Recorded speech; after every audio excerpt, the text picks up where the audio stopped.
Good evening, everyone. My name is Brijendra Singh, and I am here for a small discussion on behalf of Vajiram for the essay paper that was conducted earlier in the day today. Before I start by looking at the topics, let me just first briefly address some questions that students usually have regarding what the paper was. First, and the most common question likely to come up in a student's mind is what was the level of difficulty of this paper? Last 2 years, I think the one exception was 2022. With that one exception, I think all the essay papers have been easy, with one condition attached.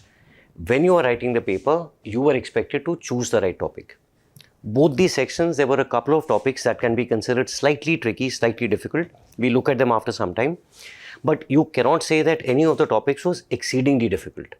All that you had to do, what we always say in the classes to the students, choose a topic that is simple, choose a topic where you have adequate content.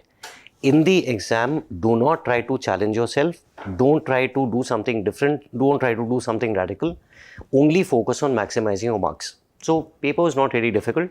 Number two, given this year now and comparing 2024 with the last 2 years, what can we expect the pattern of the essay paper to be? I think the pattern now is more or less established that most of your topics will be reflective topics, abstract topics, philosophical topics, code-based topics. But in the last 2 years, or since the last 2 years, this point has become very important for candidates. You cannot ignore other themes. Last 2 years, I think 2022 and 2023, 24 nobody said it, but 22 and 23, lot of students said that, sir, when we are doing the classes with you, we are looking at reflective topics, but we are also looking at other themes such as the media, such as healthcare, such as women, such as international relations, economic issues, poverty, education, and so on. When the UPSC is largely asking reflective topics, why do I need to go through those? You need to go through those because the civil services exam is highly unpredictable. In which year, which topic will give or which area will get more importance is extremely difficult to anticipate. Which is why, rather than finding yourself in a difficult position in the exam, it's better that you prepare beforehand. Anything that comes, you are not given an unpleasant surprise during the exam itself. So when you're preparing, any student who's preparing for next year, largely you should focus on reflective topics. Along with that, other themes also ensure that you prepare adequately. Third, what would be a reasonable score to expect or to target in this paper? 125 to 140. There will be students who will get more than 140, but I personally believe that any student who's getting less than 120 or at least 125 will be placing himself or herself in a difficult position. There was nothing difficult, nothing great about the paper. This much at least you should be able to manage. Fourth, which option? Yes, this is a very big misconception in this industry. Which option is the most useful for the essay paper? In one simple word, none. Not one single one. Any option that you look at, I will not name them because people have sentiments attached, but any option that you look at, the only thing that you will get from there is a lot of technical jargon. Problem is that the essay is a generalist exercise. It is not a specialist exercise. So any technical terms any theories that any philosophers, any thinkers that you can use them. There's no doubt that you can use them, but you cannot use them excessively. The more diverse, later I'm going to tell you that in an essay, what fetches you marks is the diversity in your essay. And diversity you will not be able to get if you're isolating yourself to only one particular topic or only one particular theme. Yes, from your other studies, which area is going to help you? GS paper number 4, which is ethics. A lot of content, a lot of examples, which is used in the ethics paper can also be used in essays, and what you're using in essays simultaneously can also be used in ethics. If at all there's any other part of the exam which helps you out, it is this paper, GS paper number 4. Fifth, as a small sort of small bit of advice. Any student who has not prepared for the essay paper, they say that we feel that we are leaving 250 marks unattempted. We are not giving them any attention, any effort at all. But if I want to do something, what can I do? Just 3 things. Number 1, collect relevant content. What do you mean by relevant content? Something that can be used in an essay. Please remember, content that you use in your GS, that you use in your optional, is very different compared to what you're supposed to be writing in the essay. Because in your GS papers, in your optional papers, you are writing answers to questions. Over here, on the other hand, you are expressing your thoughts by using some content. So ensure that any content that you're using, any content that you're collecting is relevant to an essay. Number two, content students will be able to manage. More importantly, what you need is regular writing practice. If you're not writing on, and what do you mean by regular writing practice? I personally would say not too much, but 1 or 2 essays every month. Just 1 or 2 essays every month, I think should be enough, but this habit you'll have to maintain for a consistent period of time. At least 4 to 6 months. If you're writing regularly and consistently, then yes, we can say that what you are writing will definitely show improvement after some time. And third, finally, when you write something, why do students not write? Usually because they don't have anyone to evaluate their essay. Since they don't have, last night, in fact, at about 9 o'clock at night, I had a discussion with this one student who was writing her mains today. She was a student here about 2 years back. Last night, she got in touch with us, and she said that, sir, for the last 7-8 months, I've not really been practicing. I'm feeling a little uncertain. Tomorrow morning is the paper. Can we have a small discussion regarding this? Now, why do these students who prepared, who are writing their mains, why do they feel so anxious? They feel anxious because they have not been getting evaluation. One, they've not been writing, and number two, the evaluation is not standardized. So the third thing that you will need is for someone to tell you where you are going wrong, what mistakes you're making, and most importantly, how minor changes in your style of writing can make a huge difference in the essay that you finally write. 3 things you have to do. Now, keeping this in mind, before I look at the paper, keeping these 3 points in mind, let me also briefly tell you about a couple of programs that we're launching here at Vajiram soon. In the next month, in the month of October, Vajiram will be starting 2 essay programs because we realized that this is one paper which often does not get the attention and the effort that it deserves from the part of a student. The essay module, regular essay module, is starting on the 13th of October. It includes 10 classes and 5 tests. The essay test series for students who want practice but who think they'll be able to manage, this is starting on the 15th of October. It will go on for 6 months and this will include 8 tests. Now, further details for both these programs you'll find very easily on the Vajiram website. All the details, the fees, the timing, how the classes will be conducted, all of that you will get to know there. Now, a genuine doubt that many students will have is, which of these 2 programs should I join? Should I join the module? Should I join classes? Or should I just join the test series? Now, this depends upon which category of students you fall into. There are many students who say that I do not have good content.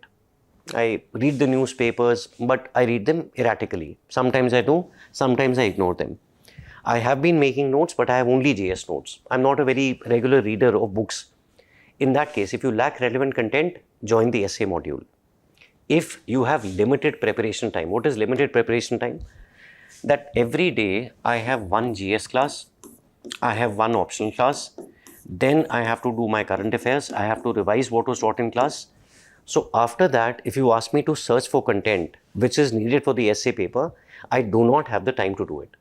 In that case, we'll have just 10 classes together. In that case, it makes sense that you join 10 classes so that at the end of the 10 classes, you are confident that at least one entire paper has been completely taken care of. And third, many students fall in this category if you believe that you need to develop your writing abilities. Many students might be intelligent, they might have some very good thoughts in their mind, but they do not write well. They're not able to write well. In that case, it would be better if you join the module. You will get classes also, you will get some tests also with that. On the other hand, there are some students who are quite confident and correctly confident about their content and about their writing abilities. In that case, it would be better if you join the test series.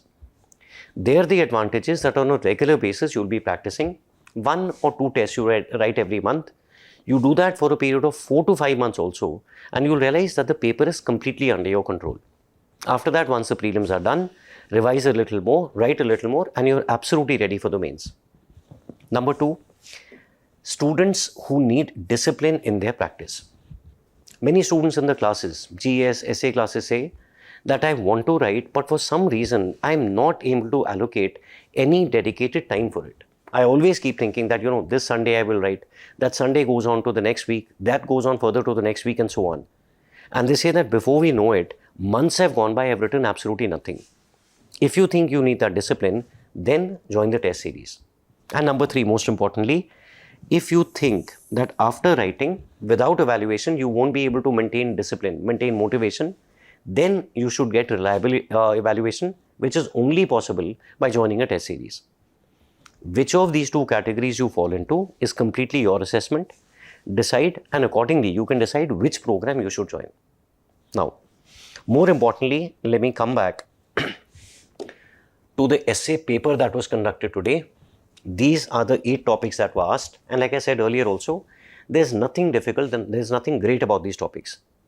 Couple of them might be considered a little tricky, but a student who's prepared should be able to write on any one of them comfortably.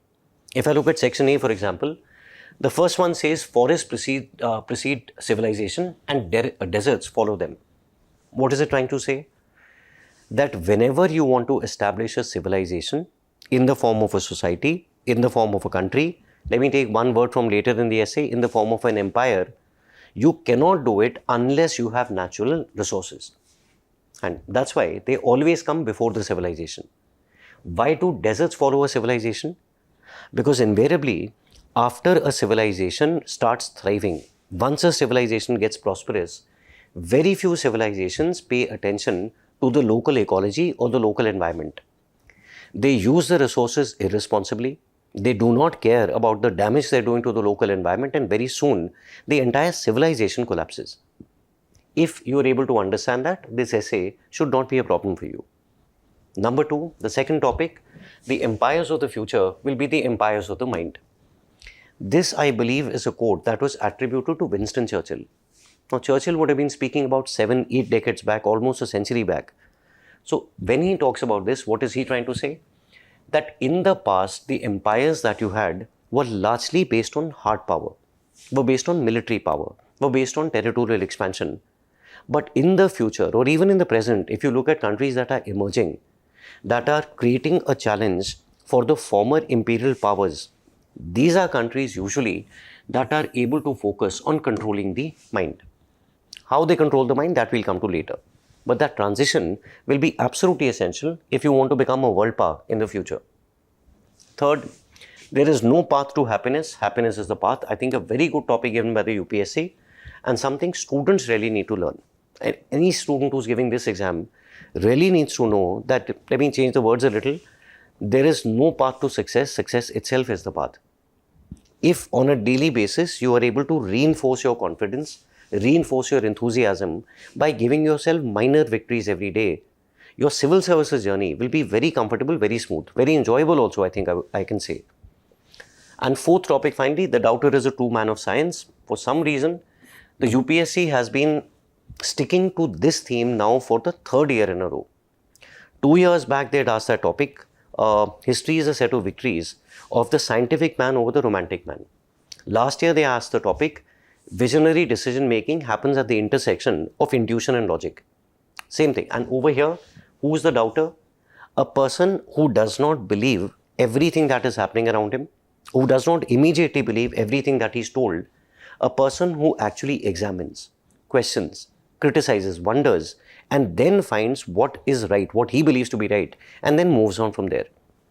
Of these 4 topics, if there was, in fact, to be honest with you, I don't think there's any topic which a student cannot write upon. I think all of them, you will be able to generate more than adequate content easily. Second part, the first topic was social media is triggering fear of missing out amongst the youth, which is precipitating depression and loneliness. I think this is the one topic where students might have slightly limited content, or they might realize that their content was a little repetitive, that whatever I was saying in one paragraph was largely being repeated in others. So maybe this is one topic which I would have advised students not to write unless they had adequate content.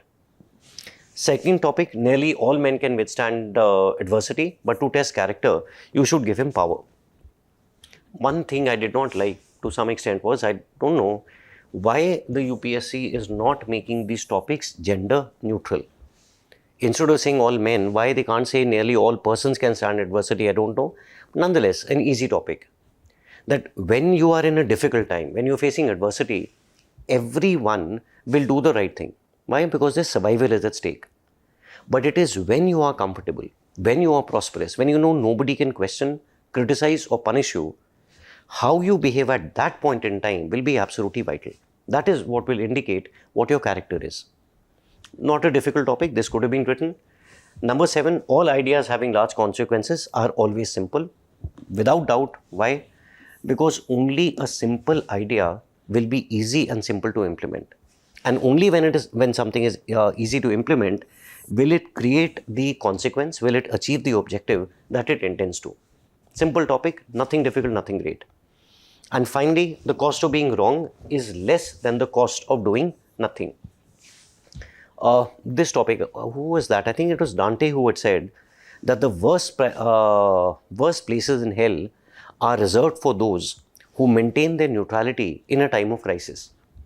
That when something is wrong, when there's a problem confronting you, trying to do something, ending up doing something wrong is still preferable to remaining absolutely silent, absolutely blind to everything that is happening around you. In the ethics classes, when we discuss what a person can or cannot do, we always say that you have 3 options. You can do the right thing, you can do the wrong thing, or you can choose to do absolutely nothing. And there we say that very often, doing nothing has the same consequences as doing the wrong thing. Simple example from the Mahabharata that you can give over here is this person called Bhishma Pitama.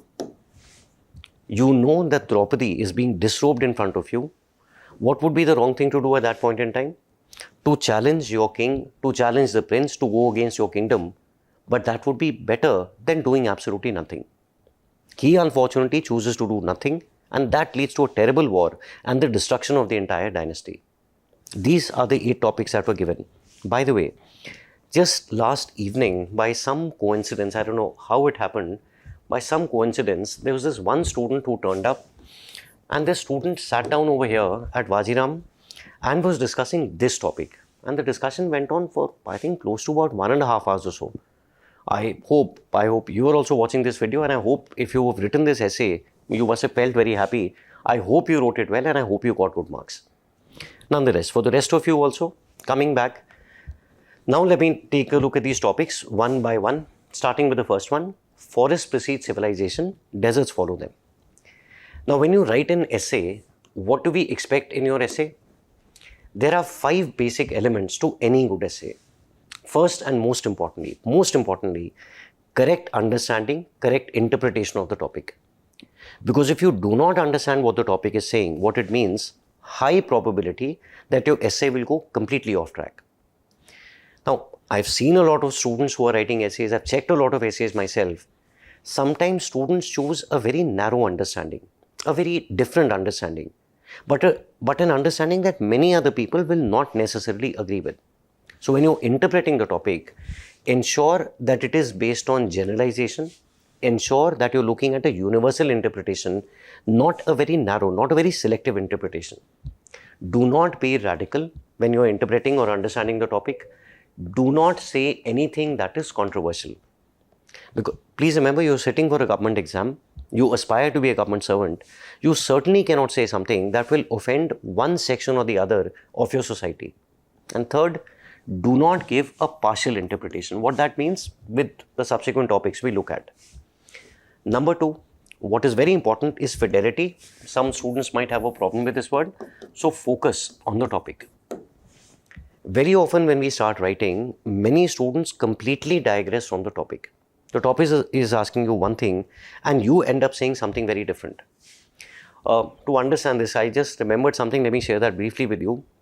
Here at Vajiram in the essay team, there's this one person called Ajay. We're discussing the same thing.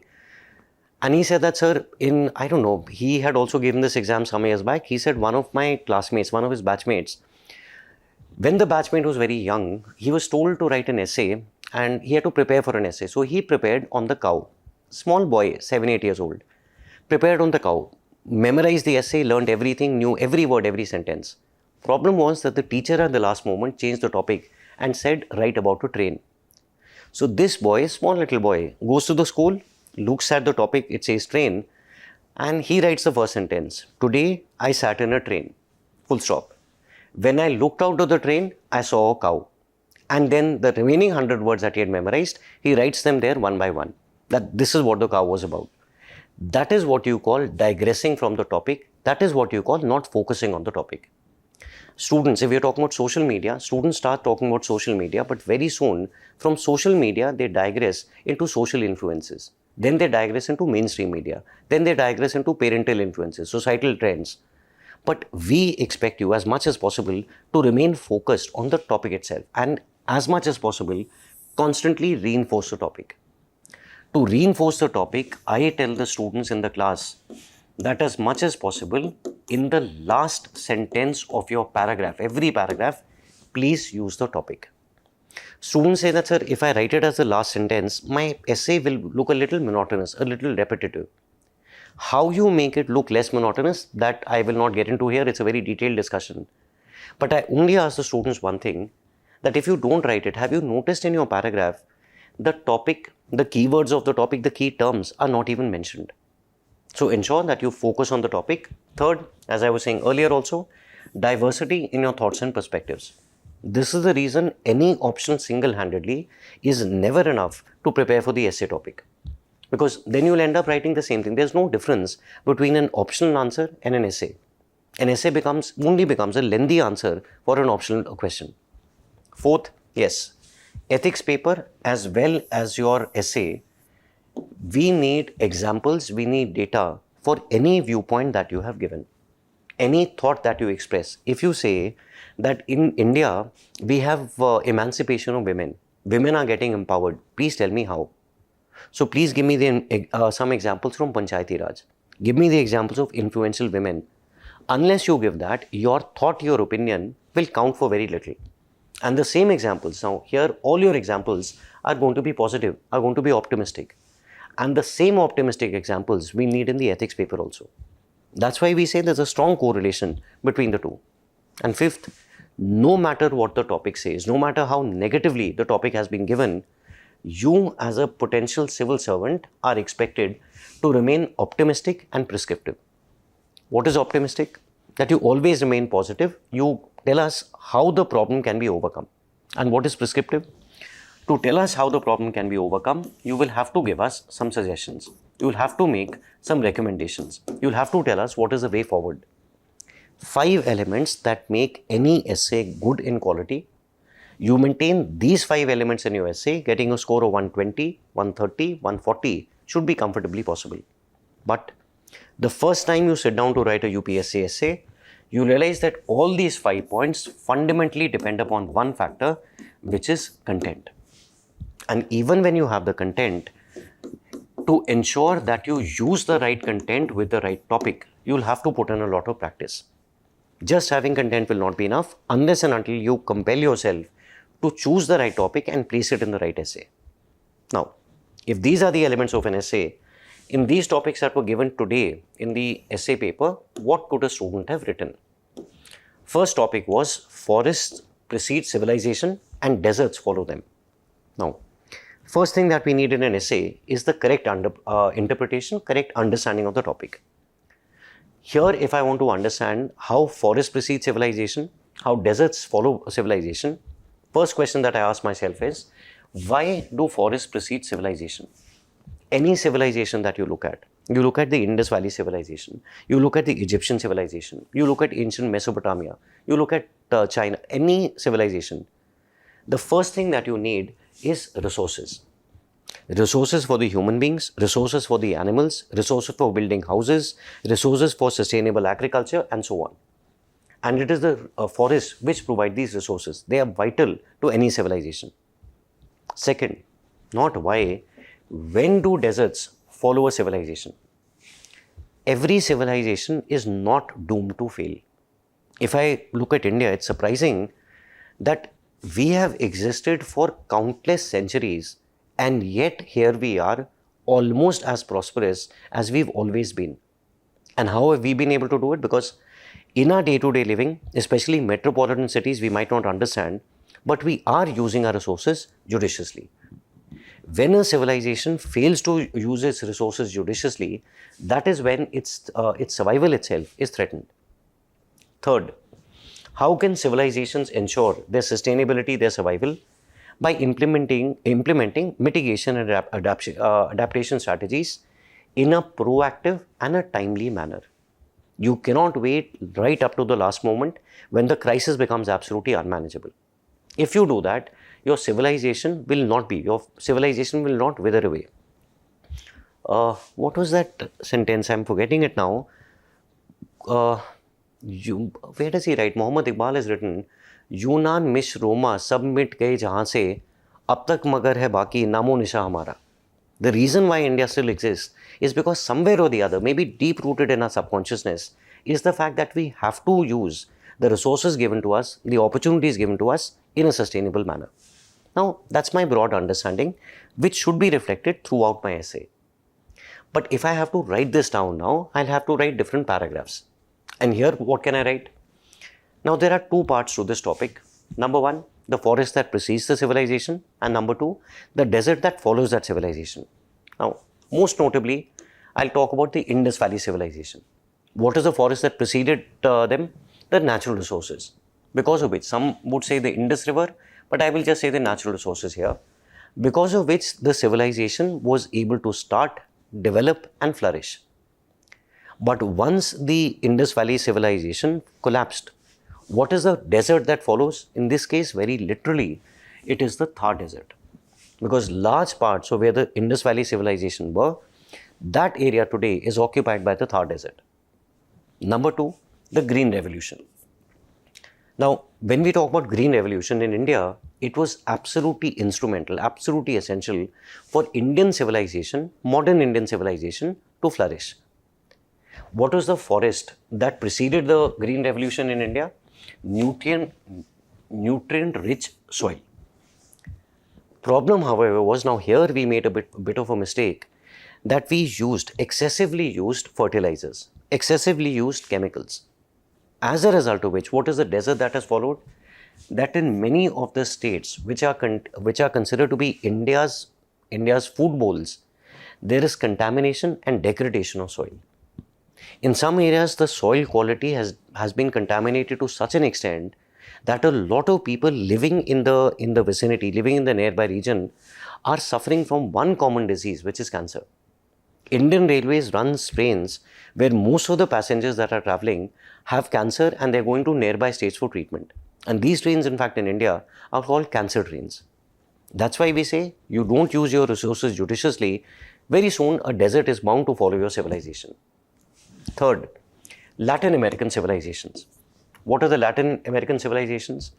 You can go back to ancient times and you can talk about the Aztecs. You can talk about the Incas. You can talk about the Mayans. If I talk about modern times in Latin America, I will put Brazil. I'll put Colombia. I'll put which other country? To some extent, even parts of Mexico. But over here, what is the forest that precedes the civilization? Again, quite literally, it is the Amazon rainforest.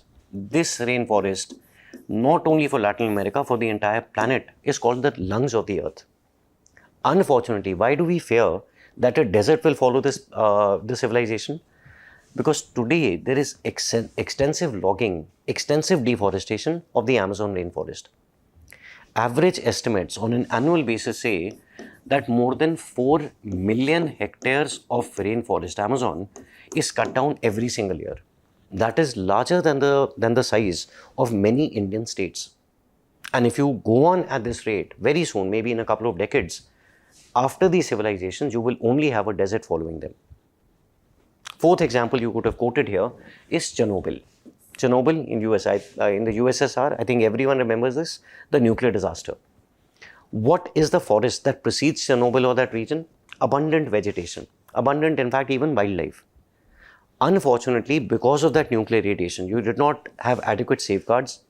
You did not pay attention to the safety protocols. As a result of which, in Chernobyl, it will take 20,000 years for the soil and the vegetation of that area to be suitable for human use or even for human consumption.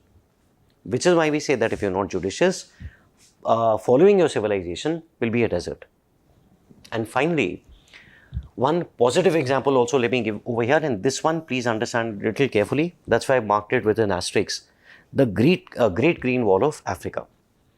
In the Great Green Wall of Africa, here now you're looking at an area or a region which is largely a desert. What does the Great Green Wall of Africa try to do? It seeks to promote afforestation. Why?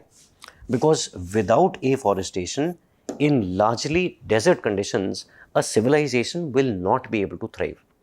If you want, you can write it in the opposite manner also, that the reason why we are starting this or why we've initiated this project is because mankind at some level understands that without forests, without abundance, without nature, no civilization will be able to prosper, will even be able to survive. That was your first topic over here. First, correctly understand the topic. And second, when you're writing, please ensure diversity in what you're writing. Second topic that was given in the paper was relatively simple. The empires of the future will be the empires of the mind. Now, first again, understand the topic correctly. So, to understand the empires of the future, we will first start by looking at who were the empires of the past. Now, what were the empires of the past built upon? In the past, empires were built upon physical and tangible assets. What are physical and tangible assets? Number one, the use of hard power. Number two, the use of military power. Number three, frequent wars. Number four, territorial expansion. Number five, control over natural resources. Number six, enslaving the people who are living in a particular area that you have conquered or that you have dominated. Those were the empires of the past. Number two, today, in the present and in the future, what are the empires being built upon? Now we are building empires upon mental and intellectual domination. I do not need to dominate you. I do not need to scare you. I do not need to physically put you in chains. Because I know that if I control your mind, without even knowing it subconsciously, you are still a part of my empire, you are still my subject. To take a very simple example before I move on, if you look at a person, in fact, that is what I've seen very frequently in the classes also, many students who come, they wear Crocs, those sandals, or I don't know what you call them. Now, when you wear these Crocs, especially in the Indian summers, you're bound to sweat, your feet are likely to feel very uncomfortable. So the simple question is, why do you not wear Indian footwear such as Kolhapuri chappals? I will not wear Kolhapuri chappals because somewhere someone has put into my mind that only if you wear a shoe like an Adidas or a Nike or a pair of Crocs, only then have you elevated your stature in life.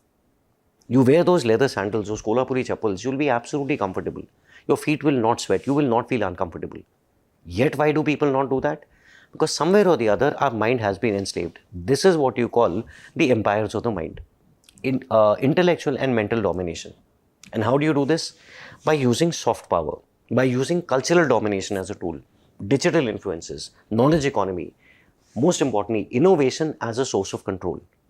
That whichever country, whichever empire is the first to innovate usually will have an edge over the other countries and will be able to use it to exploit them. Third, why are the empires of the future being based upon the mind? Like in the past, why can you not wage wars?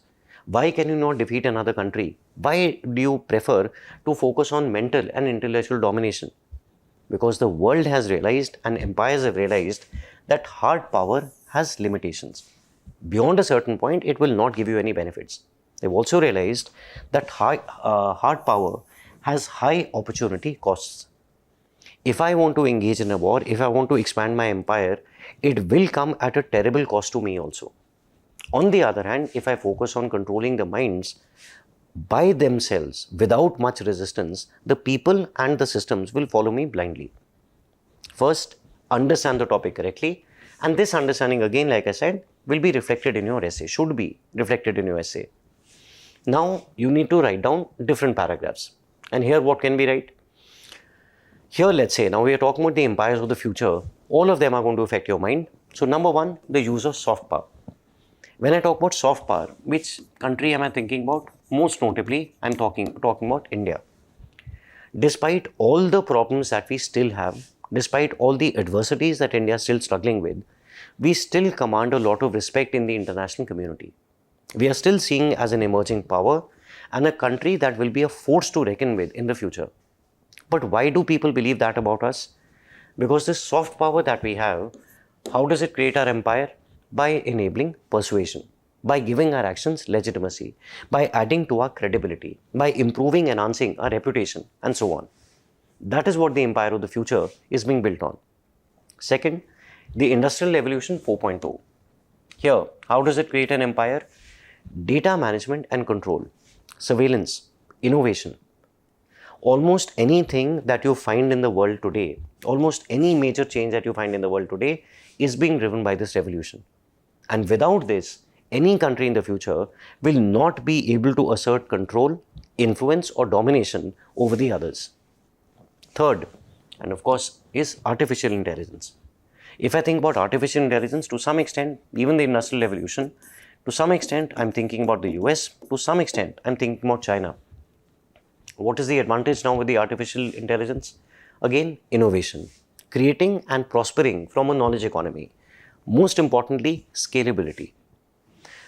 What one person or what 20 people will be able to do in a certain span of time, artificial intelligence, whether it is manufacturing, whether it is a service sector, even if it is education, will be able to manage that much more efficiently on a much larger scale. And that scalability will give you the advantage that you need. Fourth is the media. Empires of the future are the empires of the mind. How does the media create an empire? Because it influences and shapes public opinion. Because it engages in public advocacy. Now, when we say it influences and shapes public opinion, how is it doing that? Almost anywhere in the world that you see, there is a cultural influence that the media leaves upon the people. If you look at us here in India, the manner in which we dress, the food that we prefer eating, the places where we prefer to get photographs clicked, the manner in which we address each other, the manner in which we send messages, almost anything is controlled by the media around us, whether it is mainstream media, whether it is popular media, whether it is social media. And whoever controls the media is the person who's going to control or who's going to build that empire of the future. A person like Elon Musk, a person like Mark Zuckerberg will have a much greater influence on the world today than even the prime minister or the president of a country. Why? Because the media will create those empires.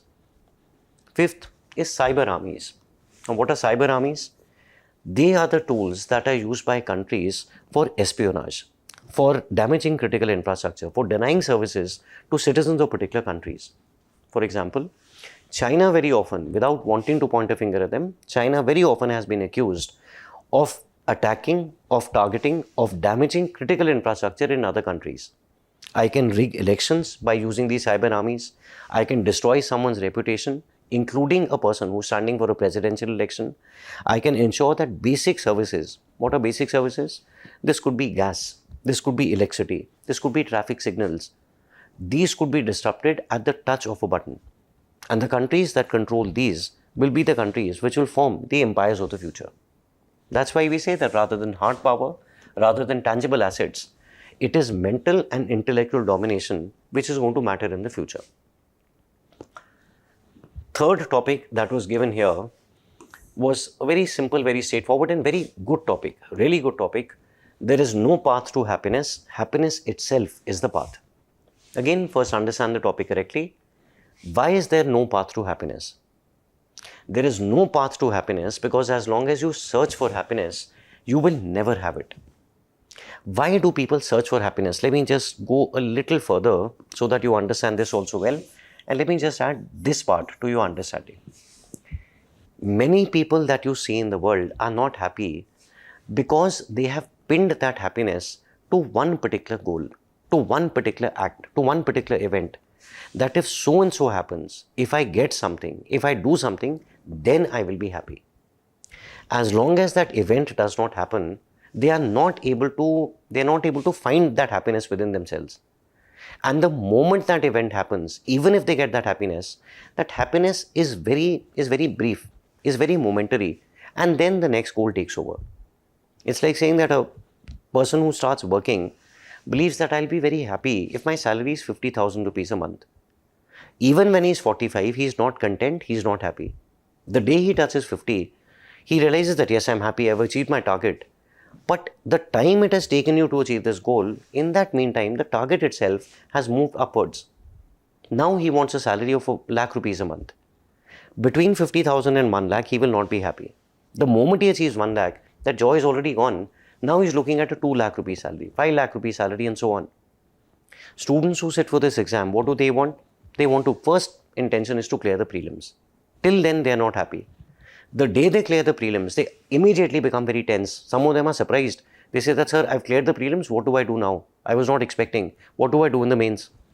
Then they clear the mains, then they're even more unhappy. They say that, sir, I'm under a tremendous amount of pressure because I realized that in the prelims, the competition was not very good. But in the mains, every candidate is a very strong competitor. That's why we say that you cannot have happiness as long as you search for it. Happiness has to be the objective, the journey, the destination, all of them rolled into one.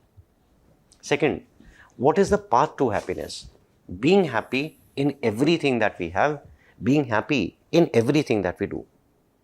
To be happy, one thing that you need to learn is to be content and grateful for our blessings. In simple English, we say that I always complained that I did not have new shoes till I met a person who did not have any feet. If you are content with what you have, there's a high probability that you will find happiness even in the most difficult, even in the most, in the most trying of circumstances. Third, how is happiness itself the path? Because when we enjoy the process, without attributing happiness to one event or one goal, only then can we be truly happy. And what can this process be? This can be the process of growing up. This can be the process of studying. This can be the process of getting a job, clearing an exam, getting married, having children tomorrow. If you pin your goals to one, or your happiness to one particular goal, high probability you will not be happy.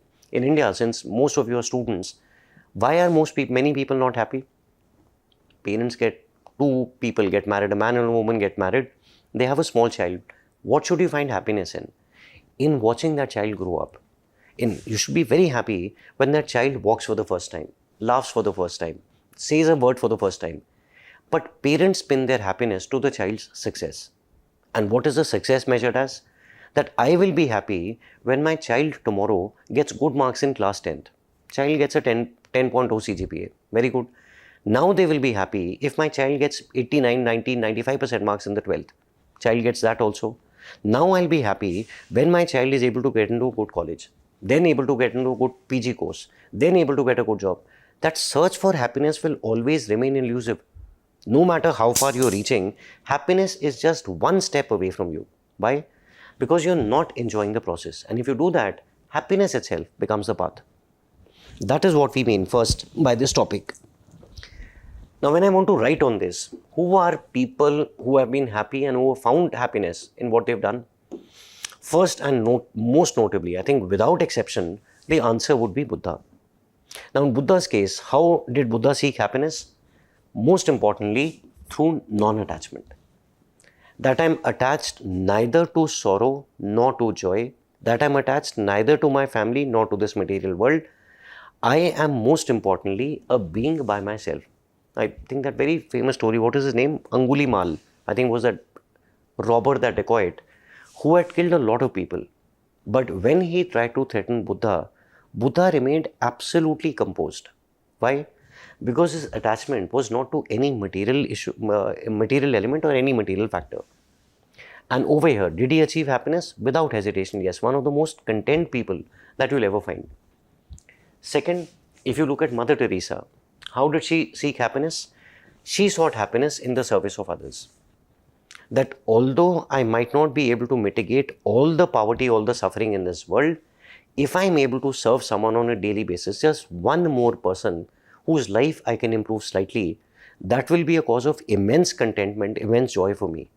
Was she able to achieve happiness? Yes. Third, Bhutan and the gross national happiness. Even today, this is a country which has many problems. They are economically not very prosperous, they are not very resource rich, they do not have a very powerful standing in the global community of nations, and yet is a country that is known across the world for peace and contentment. How did they seek this happiness? By developing alternative metrics for sustainable development. And have they been able to achieve happiness? Again, yes. In academic problems we were talking about earlier also, students. Now, what example can you give here? The happiness curriculum. How is it seeking happiness? By trying to reduce academic stress. The NCRB very recently had released data which said that the average of student suicides in India is higher than the national average for suicides itself. Why are so many students committing suicide? Because many of them are not able to tackle the pressure, the competition and the stress. States such as Delhi, such as UP have introduced a happiness curriculum so that children don't focus only upon getting marks, they don't focus only upon exams. More importantly, they enjoy the process and they evolve as better human beings. Every single person is good in some profession or the other. Just because you're not good in one particular exam does not mean that you will not be able to do well in others. But you will be able to look for those others. You will be able to look for the other career options, alternative career options, if and only if internally you are content with who you are, comfortable with who you are, and you're happy in your circumstances. I think it was Einstein who had said that you cannot judge a fish by its ability to ride a cycle, which is why these states and these schools have introduced a happiness curriculum. If you are not happy with who you are, if you pin your happiness to one particular goal, one particular objective, high probability you will not be able to achieve happiness. So one negative example also let me add here, which is that very famous journalist, photographer called Kevin Carter. Kevin Carter was working, I think, with National Geographic. He had gone to Africa. He was clicking photo. I think he was a photojournalist. He clicked that very famous photograph where you can see a small African infant, I think about 2.5, 3 years old. The child is so malnourished, is so thin that you can literally see their bones sticking out of their flesh. Extremely emancipated. Search for that photograph, see it online. Behind that child in that photo, you can see some vultures sitting. And why were the vultures sitting there? Because they knew this child is so weak that the child is likely to die. And the moment it dies, they want to eat that child. Now here is a photographer working with National Geographic. He's got a camera with him. He can see what is happening. What can he do? Pick up one stone, throw it at the vultures and let them, get them to go away. Pick up the child, take the child somewhere, give him something to eat or give him something to drink at least. Take him to a doctor. Kevin Carter, on the other hand, thought that I will not get happiness by helping the child. I will get happiness if I win the Pulitzer Prize. So he waited. I don't know how many minutes, but for many minutes he waited till he had the perfect angle, the perfect exposure, and then he took the photograph. He won the Pulitzer Prize. But he was, by his own admission, he felt so guilty. He felt such a tremendous amount of regret. What if something had happened to the child? Why did I not help? In less than 1 year from that incident, unfortunately, he had committed suicide. Why? Because there is no path to happiness. Happiness itself is the path. That's why we say that when you're writing, please ensure that you have diversity in the content that you're writing. Now, that was your third topic. Fourth topic that was given, like I said, this thought has found repetition, has found duplication in your essay paper. The doubter is a true man of science. Now, who is a doubter? A doubter is a person who questions, is a person who seeks evidence, is a person who challenges existing beliefs. Just because you tell him that something has been done in a particular manner, he will not agree with it. I think it was George Bernard Shaw who had said that the reasonable man adapts himself to the world, the unreasonable man persists in adapting the world to himself. That is why all progress depends upon the unreasonable man. That unreasonable man who's not satisfied with how things are, who's not convinced with the explanation that you give him, that is what we call the doubter. Number 2, why are doubts necessary for science? Because only when we search for an explanation of events and occurrences, we'll be able to find what exactly that event is all about or that phenomenon is all about. If you do not have doubts, you will not search for an explanation.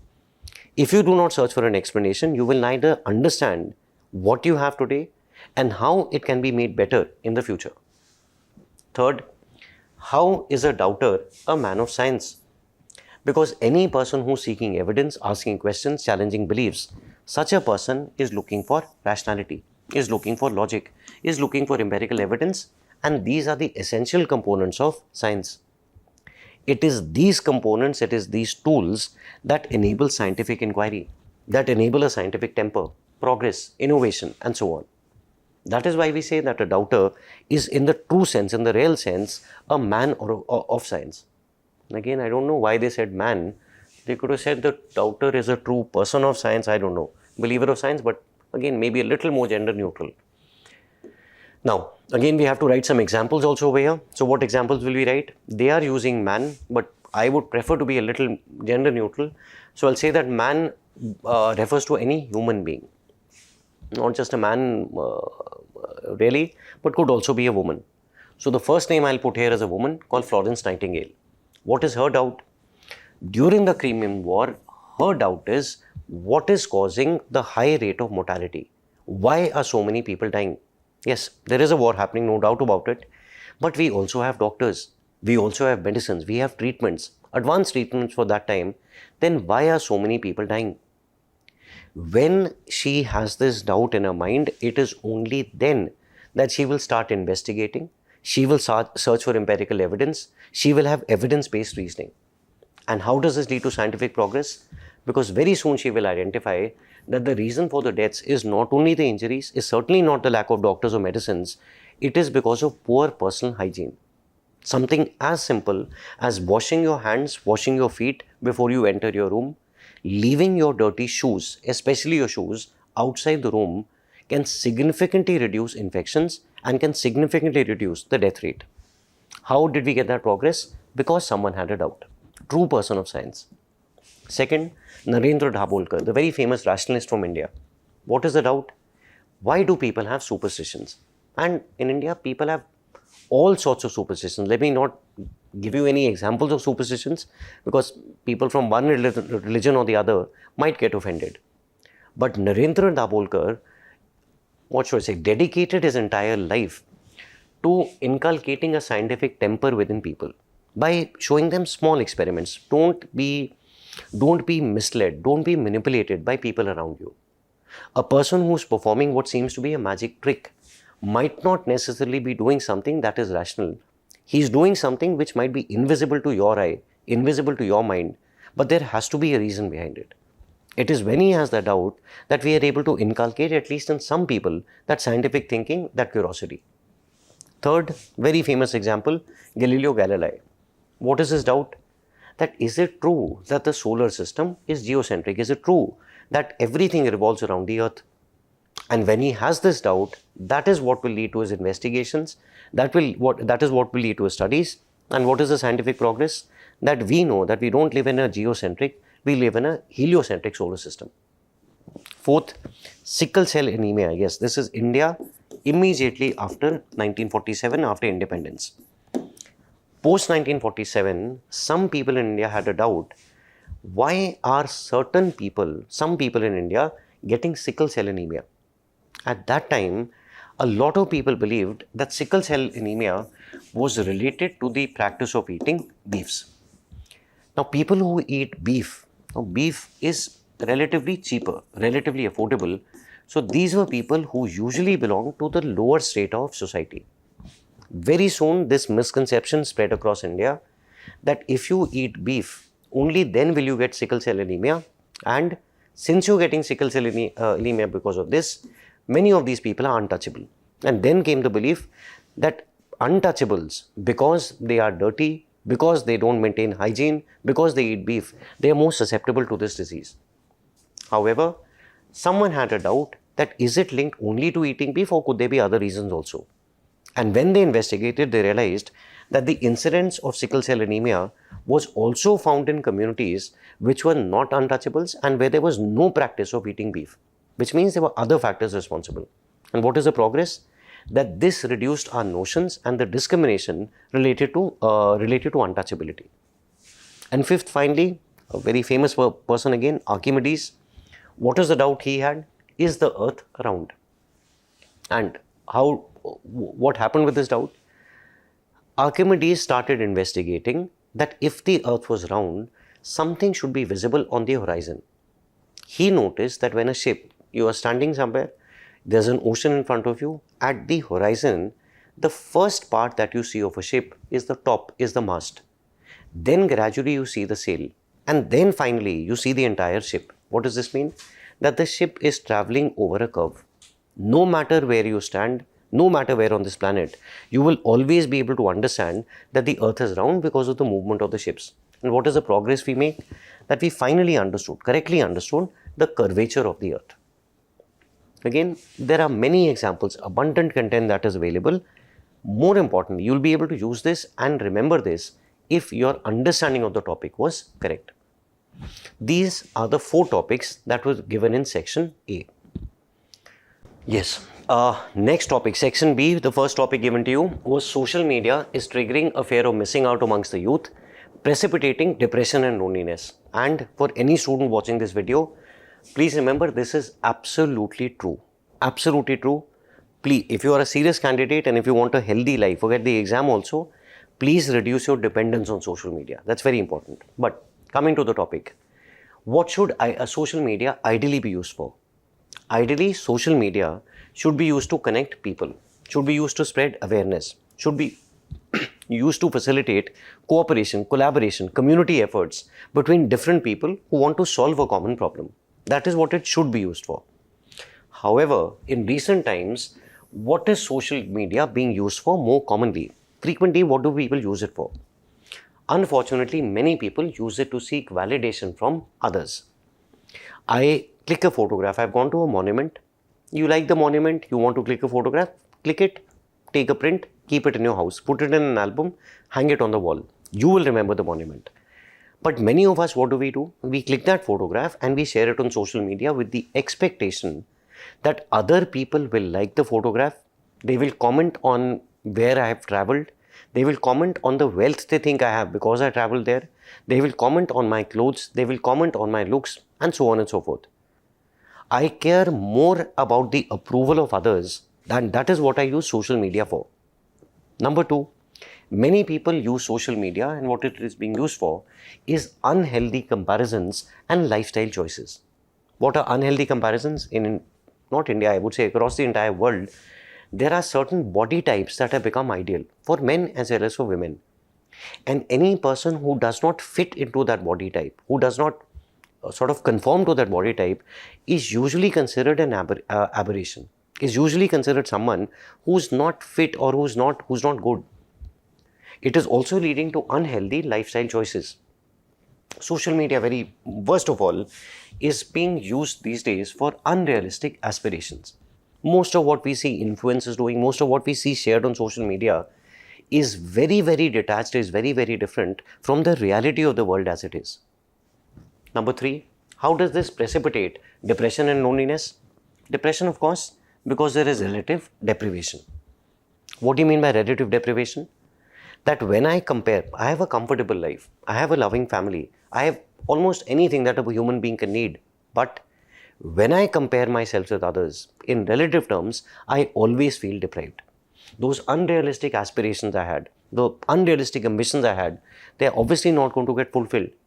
There's a 22-year-old student who's just finished college and he dreams of having a 8-digit salary in the next 4 years. High probability it will not happen. There will be exceptions. But when I'm not able to achieve that and when I compare myself with others, you don't realize where they are coming from. Students come and say that's a so-and-so person topped the exam in the first attempt. I've been seeing them all over social media. Correct? I don't disagree. But you realize that this student started preparing for the civil services exam in class 9th. Do you realize that in their family background, they have 3 or 4 people who are already in the services because of which they get a lot of help? Do you realize that, and so on and so forth.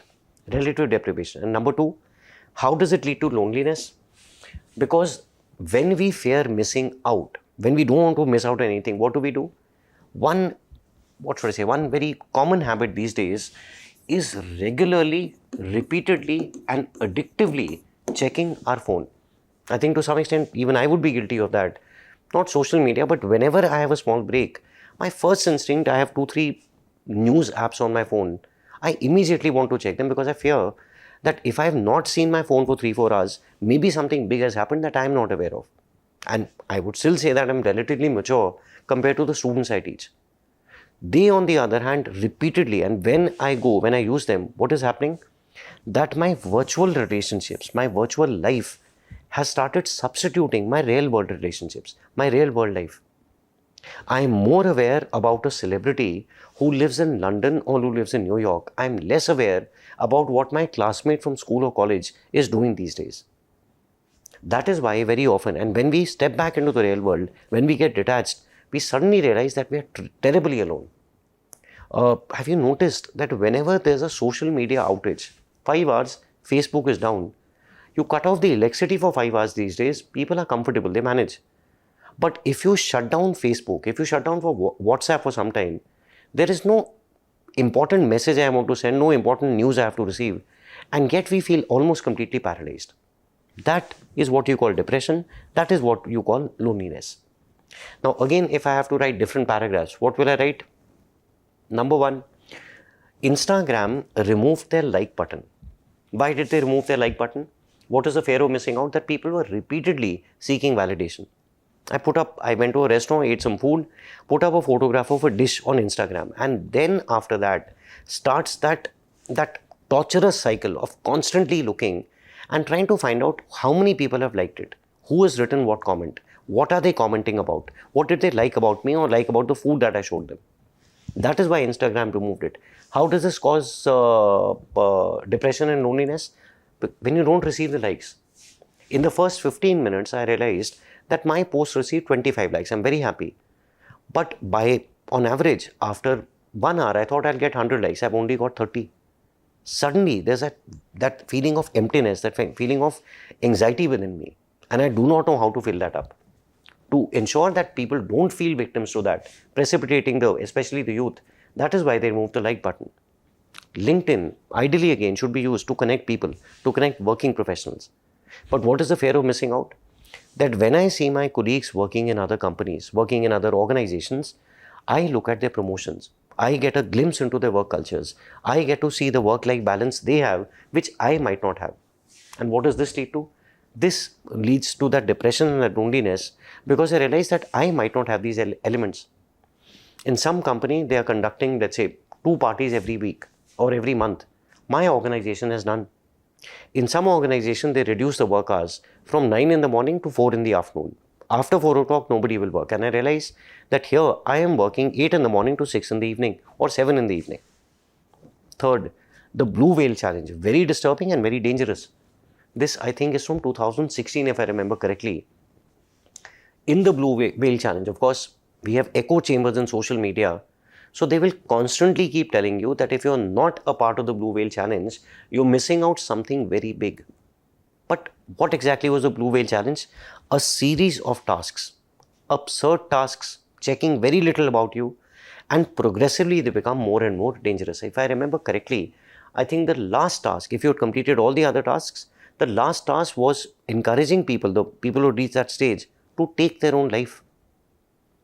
Now here, what is the fear of missing out? Not being part of a trend that is very popular, that is very fashionable. And why is there depression and loneliness?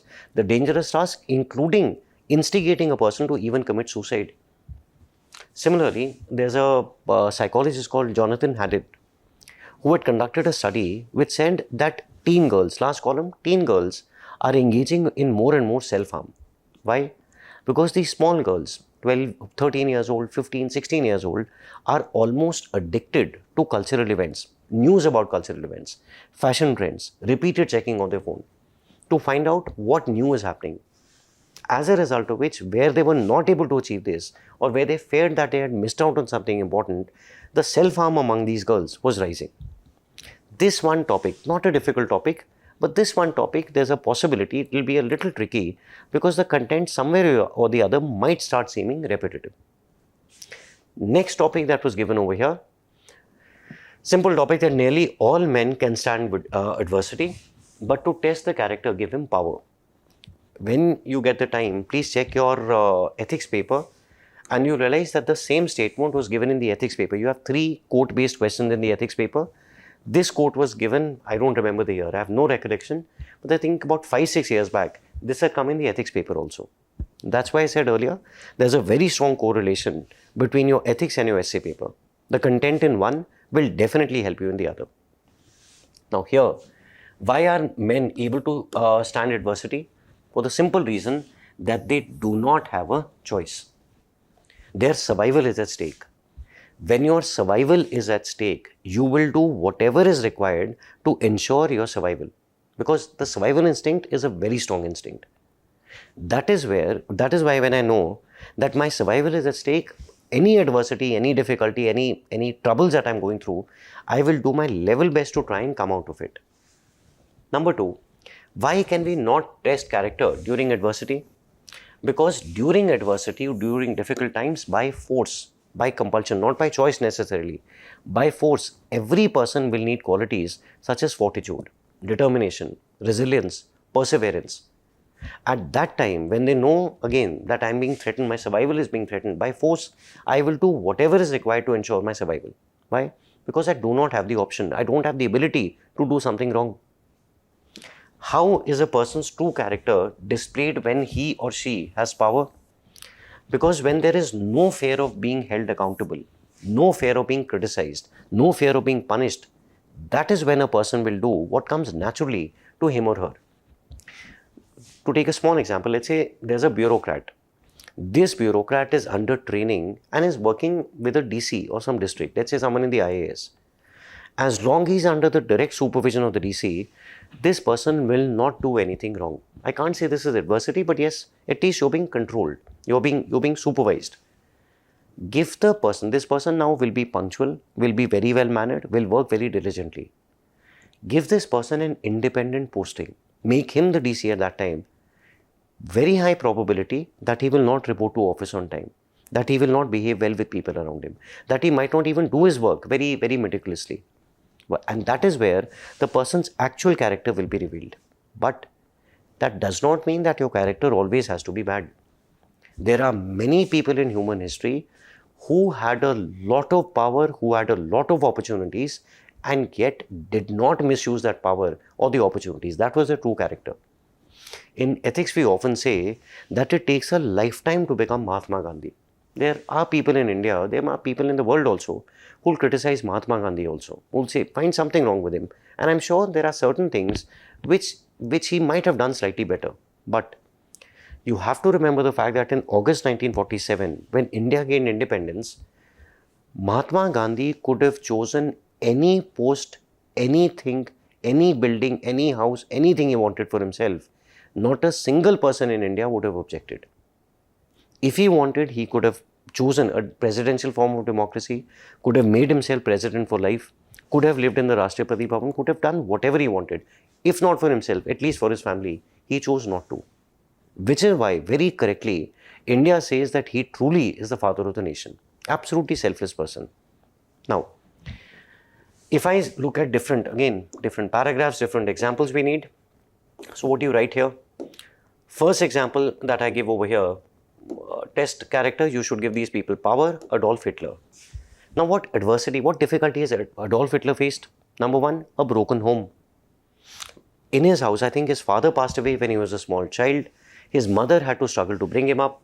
He, in the First World War, received a lot of injuries. In fact, he was a war hero also in his country. And he faced many professional setbacks. It is not that he became a dictator or a very popular dictator overnight. A lot of struggles, lot of failures before that. But what did he do with the power? The Jewish Holocaust, persecution of the Jews, mass killings, chemical weapons, strange experimentation, and of course, in 3 simple words, World War II. In contrast, now that is your real character, that you are a narcissistic person, you care more about yourself, you're highly egoistic, you do not have concern, you don't have any empathy, any concern for other human beings. That's Hitler. Another person who gets power but uses it very well is a person called Nelson Mandela. What is his adversity? 27 years in jail. I don't think anything more needs to be explained here. Yet when he gets power, when he becomes the president of South Africa, what does he do? He forgives his opponents. He focuses more on the unification of South Africa to overcome the differences, to heal the wounds between the blacks and the whites and their population. That is what he does with power. That's why we say yes, very good character. Shrikant Bola, a person who's become very famous now after that movie came. I forget the name of the movie. I think the movie was also called Shrikant. Now, what is the adversity? Vision impairment, blindness, discrimination, being rejected by one institution after the other without any reasonable reasons. Yet, when he gets power, when does he get power? When he becomes an entrepreneur, when he becomes financially successful. And what does he do with that power? He chooses to empower others, especially people who, like him, have been neglected, have been exploited, have been ill-treated by society merely because of their physical impairments or their mental impairments. Fourth, Anand Kumar, very famous example, Super 30. What was the adversity he faced? In one simple word, if I can put it, I would say poverty. Struggling with poverty wasn't easy. On the other hand, when he gets power, now when does he get power? Phenomenal teacher. When he starts teaching, becomes very popular. Lot of institutes want to hire him. He can charge whatever he wants. Nobody will deny him the money that he's asking for, the fees that he's asking for, because he's exceptional. But what does he do with that power? He chooses to use that power, to use that position to make India's IITs accessible for students who come from a financially poor background, to clear the IIT JEE. And again, that's why we say exceptional character. If you note, I've just given one negative example, all the others are positive. But if you wanted more negative examples, who can you give over here? Please think of any dictator on the planet. Some students say, sir, what if I want to write more than one negative example? I want to write 2 negative, 3 positive. Please do that. Look at any dictator you can find in the world. You take a look at Saddam Hussein. You take a look at Idi Amin. You take a look at North Korea. You take a look at Pervez Musharraf, Pakistan. Anyone you think about, they have suffered adversities, but they did not use their power judiciously. And the final example, again positive, Sindhu Tai Sakpal. What was the adversity? Early in her life, married when she was a small girl, suffered domestic abuse, suffered domestic violence, no financial security. But when she got the power, what did she do? She chose to help others. And that's why we call her the mother of 1,000 orphans. That was this topic over here. Next topic, and now these topics are becoming progressively easier, progressively simpler. By the way, I hope more importantly that if you're watching this video, you are understanding what we are doing here. 2 things. Number 1, understand and interpret the topic correctly. That is very vital. After that, when you're writing your essay, when you're writing the rest of your essay, ensure that whatever you're writing over here has diversity, makes sense, and most importantly, is connected to the topic. Next topic that was given was that all ideas having large consequences are always simple. Key word to note over here is they're not saying they are simple, they are always simple. Why are they always simple? We look at that. Now, first question over here, which ideas produce large consequences? Ideas that address existing problems in a society or in a country. Only then can we understand, can we appreciate, can we feel the consequences. Number 2, why are such ideas always simple? Because they address the crux of the issue. They don't focus on the peripheral problems. They don't focus on the secondary problems. They focus on the crux of the primary concern of that issue, of that particular topic. Third, how do simple ideas, if the idea is simple, how does it produce large consequences? Because it is the simplicity that makes them easy to implement. It is the simplicity that makes them easy to adopt, easy to popularize, easy to use on a larger scale. If I talk about simple ideas, Mahatma Gandhi, what did he do for India? Just one thing. Gandhi ensured the participation of the people in the freedom struggle on a scale that had never been seen before. And how did he do that? All his ideas were simple. To indicate that there is resistance towards the British Empire, I am making one small appeal that from tomorrow, please do not use British cloth. Please abandon British clothes. When we had the COVID lockdown going on, I don't know if you remember, March 26 March 2020, I think the lockdown was imposed, and the strict phase of the lockdown went on till 31st May 2020. The Prime Minister of India, why is he popular? And why do people believe that his ideas have large consequences? Because his ideas are simple. Entire country is locked up. We are sitting in our respective homes. No idea what is going to happen next. The Prime Minister regularly and periodically would come and make an address to the country. And what would he say? To ensure that people participate, they get some enthusiasm, some positivity, he would tell you that on so and so date, at so and so time, 5 in the evening, please go out. What is that? Thali bajao. Just make a noise. Very symbolic gesture. Many people misinterpreted it to think that, it's supposed to drive away COVID. It's not. It's supposed to unify all of us, that all of us have a common problem and all of us will be able to get out of it. On so and so date at 9 o'clock for 9 minutes, please switch off the electricity, please light a candle. Symbolic action, but simple action that everyone can follow. That's why we say it is simple actions that have large consequences. Now, if I want to write again different paragraphs, what will I write over here? Number 1, Princess Diana, British royalty, by the way, living an absolutely privileged life, very popular in the world. But what did she do? One thing that was very close to her heart was the discrimination that was forced upon patients who were suffering from AIDS. So what is the simple idea? That I will shake hands with an AIDS patient. Some hospital she had gone to, she was interacting with the patients who had AIDS. At that time, there was a belief that AIDS can be transmitted even through touch. So there was a lot of stigma against an AIDS patient. But that one simple action, just shaking hands, when the photograph was clicked and when it was shared the next morning in media across the world, what did that do? It changed the global narrative about AIDS. That's why we say simple action, which had a large consequence. Number 2, Isaac Newton. What is the simple idea? Simple thing that he's thinking about. Why did the apple fall? Apples have been following, pears have been following, bananas have been following for centuries. Nobody thought about that. Simple idea, why is it falling? And what is it? Why did the apple fall, by the way? In one word, gravity.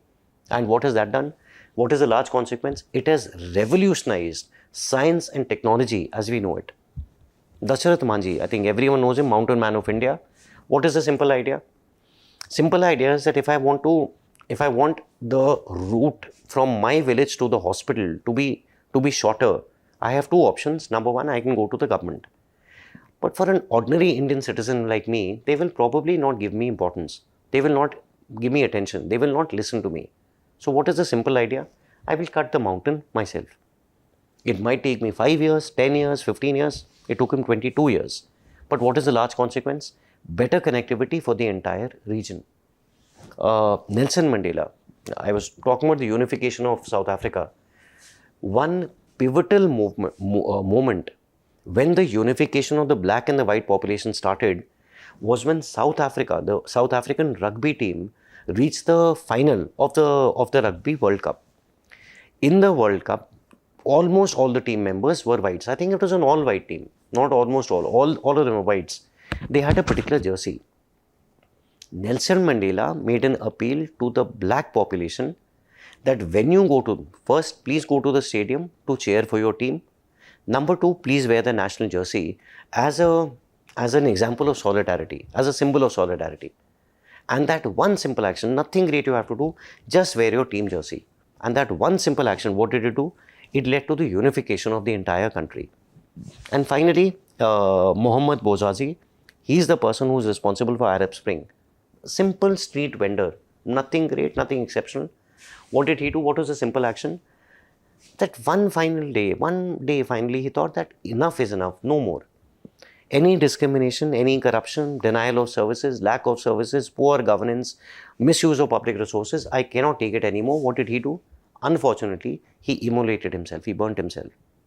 But that one, like they say, that last straw that breaks the camel back, that one small spark which burns the entire forest down, that is that simple idea from where it started. And what is the consequence? That, of course, is the Arab Spring. And one last topic that was given in your paper, the cost of being wrong is less than the cost of doing nothing. It's better to be wrong than to do nothing. That's what I tell the student. In fact, I should tell you also, it's better to write a bad essay than to write nothing at all. It's better to write grammatically incorrect English than to write nothing at all. It is better to make a mistake, to write something completely wrong, completely inappropriate, than to write nothing at all. I think the UPSC makes good papers sometimes.